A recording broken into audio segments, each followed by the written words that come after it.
welcome back. COVID-19 has not stopped the operations at Raising Cane's. The fast food restaurant is still serving up hot and fresh chicken tenders, and they are helping out the local community in a big way. This morning, we are honored to have the owner and CEO of Cane's, Mr. Todd Graves. He is joining us virtually to share all about what they're doing to help out everyone during this difficult time. Todd, I am honored to be interviewing you. And yes, I will take a box combo with a sweet tea to drink.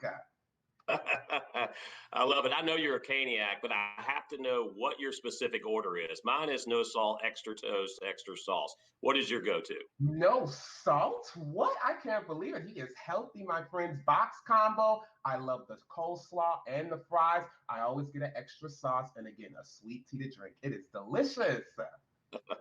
It is so great. Well, look, thank you so much for joining us this morning. Thank you so much for still being open. I know this pandemic has affected you all's operation quite a bit. Tell us a little bit about how it's affected you all. Yeah, we started off. I started tracking COVID when it was going through China, and I was really tracking. Starbucks did a really good job of closing their units and reopening them. So we started getting prepared. We obviously didn't know how much this was going to spread in the U.S., but we prepared for the worst and hope for the best. That's I think in being in South Louisiana, you have to do this with hurricanes, and so it got us ready for it. And so when it started, what we didn't anticipate was the sheltering, the stay-at-home acts, and that's when it got real serious. And we knew we had to let people know that our drive-thrus were open. People were confused about the essential business and could they actually leave their homes to get it. And actually, through our drive-thrus was an exceptional way to serve our customers through social distancing. Now, we had to do things like, because this virus is so contagious, we had to go to Uber sanitization. Like I'm a clean freak. I mean, Raising Cane's is my baby. I started in 1996, and I feel a responsibility. I feed people's children, so I don't like cross contamination anyway. I like to sanitize and do it the right way. But this is a whole nother level. So I mean, we went to our gloves and changing out the gloves. We wash hands constantly, but if you haven't washed them in 10 minutes, you wash them anyway. It's proper social distancing away, and doing all those things together. We also added block scheduling, and so we'd have a day shift and a night shift, and we also have a reserve shift. And so what happens if somebody actually got the virus in one of our restaurants, you can take that whole shift off that might have been exposed, quarantine them for 14 days, and then and then use some of the day shift and some of the backup shift to be able to run your restaurants. We added face to our drive-through windows, all kind of things. Yeah, so many things. I just recently went there and I saw you all putting that stuff into place, which is great. But what's also great is that you all are not just doing things inside the restaurant, you all are doing some great things for the local community. Tell us about those 3 things that you all are doing.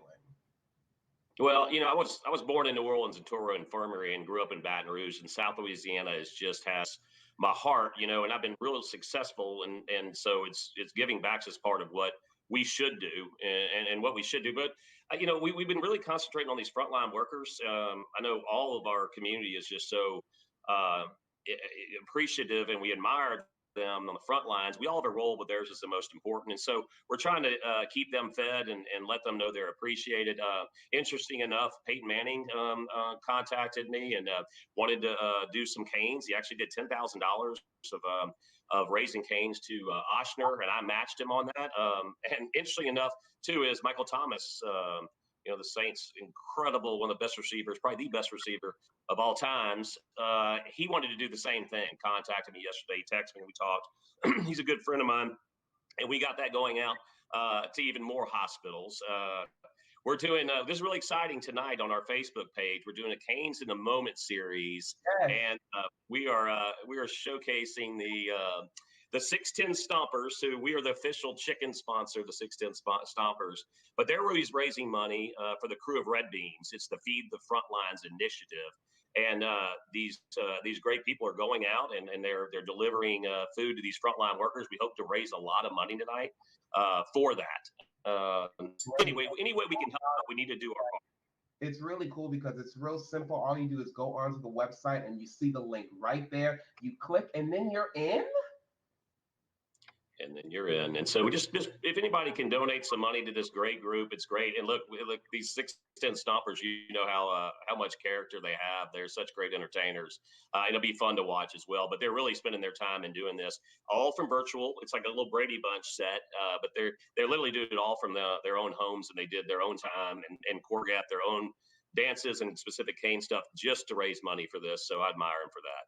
Well, I cannot wait to see that. Again, that is tonight, my friends. Look, you all are doing so much. You're also making masks for the people. We're running out of time as always. But look, thank you so much for joining us. And thank you so much for everything that you are doing. The best way to help support Canes, obviously, go and buy some chicken fingers. On top of that, get some gift cards because they really need it. Look, if you want more information about Raising Canes, all you need to do is go over to their website, raisingcanes.com.